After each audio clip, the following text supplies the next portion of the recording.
Hi y'all, welcome to the Messy Studio. A few years ago I needed to trim the edge of a project for a customer and I didn't want to break out my full-size router, so I thought I'd try this trim router from Harbor Freight out. It works relatively well. Well enough that I've used it a number of times now. Recently I decided that I wanted to make a carved sign for the Messy Studio.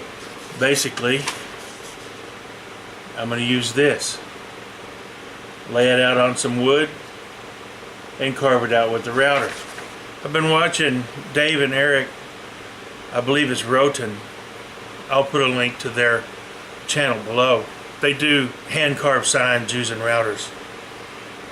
And they sell a lot of the things that you'll need to get started, like the router bits that they use. I bought some others off of Amazon that I'm going to give a try. They sell base plates for various routers, and I happened to make this base plate to go on the bottom of the Harbor Freight Drill Master yesterday. I did all of this off camera because it's just tedious. I cut this out with a bandsaw. I had an oval pattern. I had a piece of scrap, 1/4-inch acrylic, and cut it out on the bandsaw, drilled the hole with a hole saw, drilled the mounting holes, and these outside holes are holes for the handles. With the remainder of the scrap from around the edges, I cut these circles with a hole saw.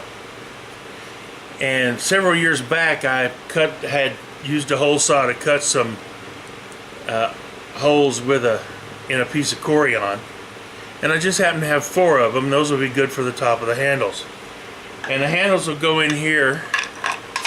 So the handles will mount when I get them turned. The handles will mount to the base plate, and that'll give me my control that I need over the router better than just trying to do all of that by hand.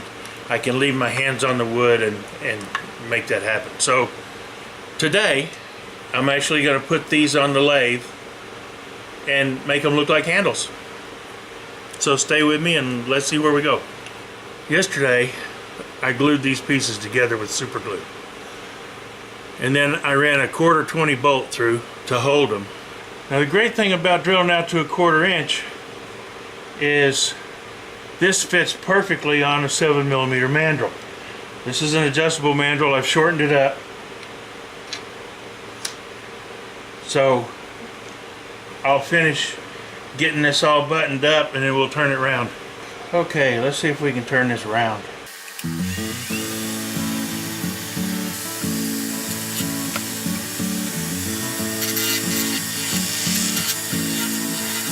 This Corian in, I'm going to make kind of a ball, but I want to get it trued up first.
No measuring. The only thing I measured was up here to make sure I had the diameter right on both of these. I did not measure the base, but it's close enough for the girls I run with. Now I'm going to put this one back on and smooth this piece up. Then I'll sand them both up.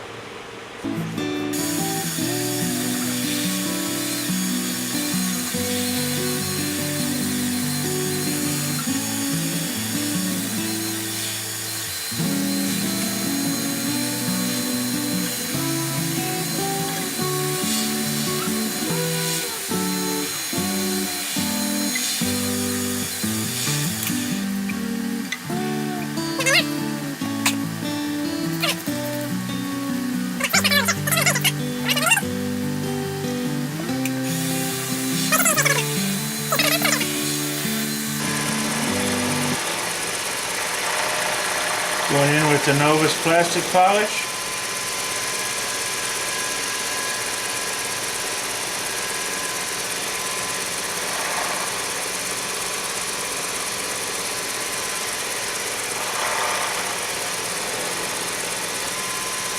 And that's all it takes. There you have it. 2 turned knobs, same diameter, both sides.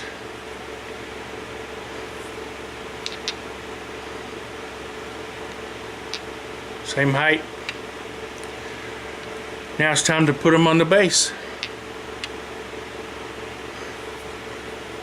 Didn't take long. Yeah, you can see some of the seams in the plexiglass, but I don't care about that either. So I've got these bolts.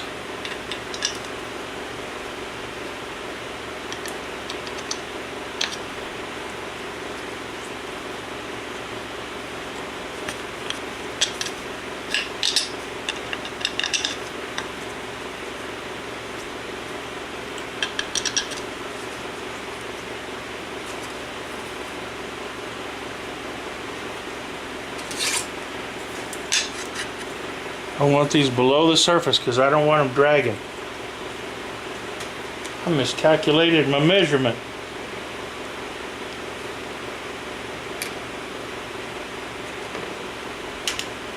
And I checked this 3 times. I don't have enough thread there to put those nuts on. But that's okay.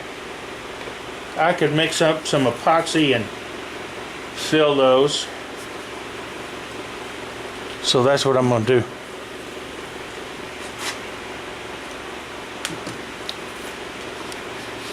I'll be back when I get it mixed up.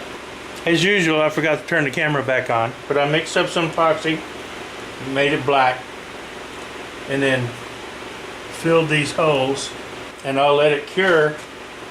And once it's cured for a little while, I'll come back and I'll put the base on and put it together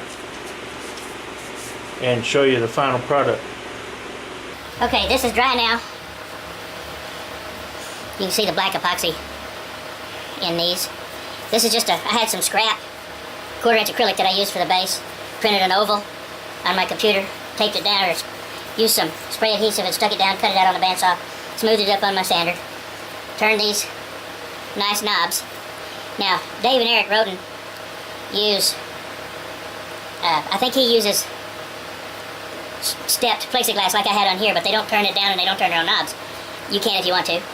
You can buy these base plates from them, but I had the stuff, so I made my own, and I had the scrap Corian, so they use drawer knobs that they pick up various places. I didn't want to have to buy drawer knobs because I had stuff to make my own knobs. So let's screw this on and get it in place. Now, you don't want to use a drill driver, especially an impact, to screw these in. These are basically wood screws or sheet metal screws. They're not really threaded machine screws. So just get it started. Go opposite corner. Get it started.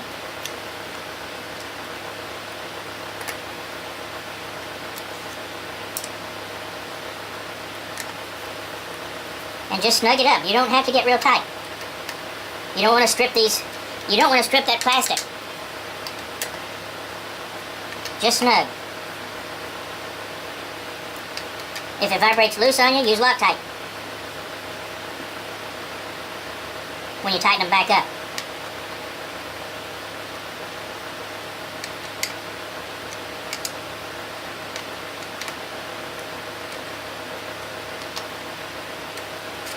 I don't really need to get it any tighter than that. Now it's on nice and solid. Put your router back in. There it is. I'm ready to start carving a sign. So before I can do that, I've got the sign material printed up. I've got to laminate some wood together and make me a sign blank, and I'll show you that in another video. So, yep, I actually turned something, guys. Made me some handles for my trim router base, and I made the base. Yeah, I know, it wasn't a bowl. It wasn't a box. I want to get this sign thing done and play with a new technique I haven't played with before. Just because. Yes, I'm going to finish this up after I do the sign thing. I promise. But I want to make a pedestal for it. This is live oak burl. It's really pretty. And I'm going to use this for part of it. This is another live oak burl. I'm going to make a platter out of this part. And I've got enough left over here that I'll be able to use for the pedestal for that. So I've got it coming. It's a little punky inside. I don't know how deep that goes, but I'm going to cut this round on the bandsaw and make a little platter out of this burl. Should be pretty. So that's coming up. This will be a turn project. Hopefully I'll get a video up on that soon, like maybe next week. So thanks for watching. I appreciate you staying with me. Please like, subscribe, share, and come back and see us here in the Messy Studio. You never know what you're going to see. Thanks again. Y'all come back.